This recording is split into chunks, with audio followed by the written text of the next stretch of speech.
भैया पाए किधर हो? भाई मैं की लिखा है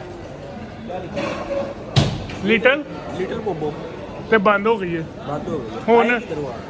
ਮੈਂ ਸਹੀ ਦੱਸਾਂ हाँ जी ਮੈਂ ਵੀਡੀਓ ਵੇਖਣ ਆਇਆ वीडियो तो घर बैठ के देख लो ਹੁਣ ਮੂਵੀ ਵੇਖਣ ਆਇਆ ਮੈਂ Movie ਦੇਖ ਰਹੇ ਆਏ ਹੋ? ਲਈ ਆ ਵੇ ओए होए होए होए होए खर्चा कर दिया आपने ਹੁਣ ਖੁੱਲਾ ਖਰਚਾ ਕਰ ਦਿੱਤਾ ਹੈ तो कौन सी मूवी देखोगे आप ਹੁਣ ਕਿਹੜੀ ਹੁਣ ਜੱਟ ਆਈ ਹੈ ਹੋਰ तो ये जूती आप कौन सी पहन के आए ਉਹ ਯਾਰ ਜੁੱਤੀ ਜ਼ਰੂਰ ਵਹਾਣੀ ਦੀ ਤੂੰ हो दिशा मूवी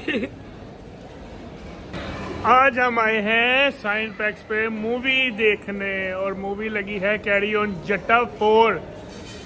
आपको देख के बताते हैं कि मूवी कैसी, क्योंकि उन्होंने अंदर वीडियो तो बनाने नहीं देनी, तो आपको उसका फीडबैक जरूर देंगे।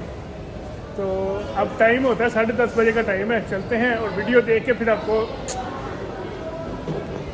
सुफियान हाँ जी जे मैनू मूवी वहानी है ना हाँ जी तो मैनू पॉपकॉर्न भी खवाना ही, पक्की बात है मैं खिलवा दूंगा बोतल बोतल भी पिला दूंगा मैं पैसे पोहे कोई नहीं देने, जूती मैंने आपसे चेक ही पाई है मोर बूट पाए हुए ने मैनू दसिया नहीं ना तू तो बस ठीक करिए और सुनाओ ठीक हो मोर मैं ठीक ठाक हाँ तो जूती केड़ी पाई जी मोर जुत्ती डाल नस नस जाने मेरे मुंह वाल रहे हैं, मुंह भी नहीं मैं धोता होया, वो भी नहीं धोता यार मुंह भी नहीं धोता। करोगी क्या के निकले हो सही दसा सही दसो मैं दसे बगैर ही निकला। दसे बगैर निकले हो ऐ कसूर है ਤੁਹਾਡਾ मोर राती जाके कुट पै जासी नी फिर मुंह वेखा सी वाह जी वाह ਤੇ ਬੂਈ ਕਿਹੜੀ ਵੇਖਣ खाना ਲੱਗੀ ही पॉपकॉर्न ਪੱਕੀ ਗੱਲ ਹੈ ਬੂਈ ਕਿਹੜੀ ਵੇਖ बोतल भी पीनी हो, ਬੋਤਲ ਵੀ ਪੀ ਲਿਆ ਜੀ मैं दसिया ते है कैरी ऑन जट्टा 4 आई हुई है ਤੇ ਵੇਖ ਕੇ ਕੀ ਕਰਦਾ है नहीं शुगल ਆ मेला ਮੋਬਾਈਲ ਤੇ ਵੇਖਿਆ ਜੇ वो बड़ी देर बाद आनी है, ਬੜੀ ਦੇਰ ਬਾਅਦ ਆਣੀ ਹੈ इतने वड्डी स्क्रीन होंदी ਵੱਡੀ है। ਸਕਰੀਨ ਬੜੀ ਗੱਲ ਹੈ ਬੜੀ ਗੱਲ ਹੈ चल हुन उधर वहाँ माल की रौनक रौनक तो मुक गई है,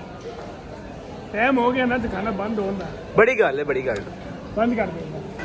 ਕੀ ਕਰ ਰਹੇ ਹੋ ਹੈਲੋ ਕੀ ਕਰਦੇ ਪਏ ਹੋ ਇੱਥੇ ਬਹਿ ਕੇ यार मैं 10:30 बजने का इंतजार कर रहा हूँ। ਲੈ 10:30 ਵਜੇ ਕਿਹਾ हाँ 10:30 बजे मूवी शुरू होनी है ना, ਹਾਂ नींद आ रही है क्या नींद आ रही है चलो सो जाओ आप सो जाओ यार टाइम हो गया हुन बस करो की कटना है। चलो यार चल गया 10:30 हो गए ने, चलो उठो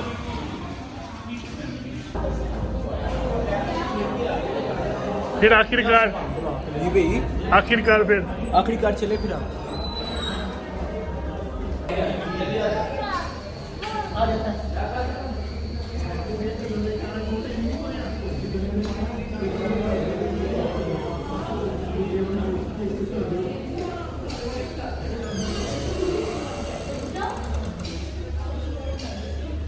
चल ठीक है ये लगेगा चलो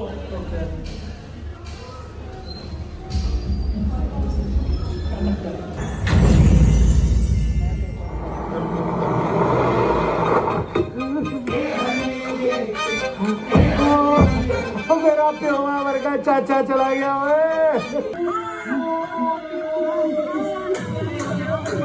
मतलब फिर डैडी जी ऐसी नहीं समझिए ਉਹ ਸਾਲੇ ਉਹ ਇਹਦਾ ਮਤਲਬ ਤੁਸੀਂ ਕੋਈ ਚੱਜ ਦਾ ਕੰਮ ਕਰਨਾ ਹੀ ਨਹੀਂ ਸਾਲੀ ਗੰਦੀ ਰਾਤ ਦਾ ਮਜ਼ਾ ਨਾ ਸਵਾਦ साली गंदी औलाद। यो गाइस आप अभी किधर आए हो मैं वही आइसक्रीम खाने आया हूँ क्योंकि मूवी देखी है, मूवी के बाद मौसम बड़ा ठंडा ठंडा है और अब आइसक्रीम खाऊंगा। आपको तो ऐसे लग रहा है जैसे आपको वॉशरूम आया हुआ है वो मैं कर रहे हैं कल ही कर रहे हैं। हिल तो आप ऐसे किधर आए हो आइसक्रीम खाने स्वीट के लिए। ये तो आप हैदराबाद में भी खा लेते हो तो भाई फिल्म की थोड़ी गुजरा वाला आइसक्रीम की तो खानी है। गुजरा वाले से बिल्कुल सही बात की आपने। चलो आप आइसक्रीम खाने लगे हो पुचू पुचू इनकी आइसक्रीम बड़ी टाइट है, क्यों? जो आइसक्रीम है ना आइसक्रीम हाँ। ये आइसक्रीम बड़ी टाइट है इनकी, ओदी की वजह पता नहीं क्या वजह। आइसक्रीम इनका बर्गर तो बहुत अच्छा है लेकिन ये वो इन्ना दा बर्गर कित्थों आया भाई? मीम की कॉपी करना पे आजकल बड़ा वायरल होया सी वो। अच्छा अच्छा, इनकी जो आइसक्रीम है ना वो बड़ी टाइट है।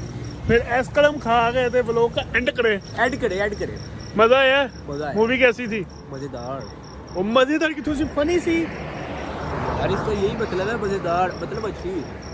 ओके करो गाइस, गाइस बाय वीडियो को लाइक करें, शेयर करें और चैनल को करें। सब्सक्राइब करना ना कमेंट भूलें। नहीं करें यार। तुसी सब्सक्राइब करन दे बजाय अनसब्सक्राइब करी जाते हो। अब आइसक्रीम हमारी बड़ी कॉल टाइट जो है। है ना, अल्लाह हाफिज़, बाय बाय। ओके करो।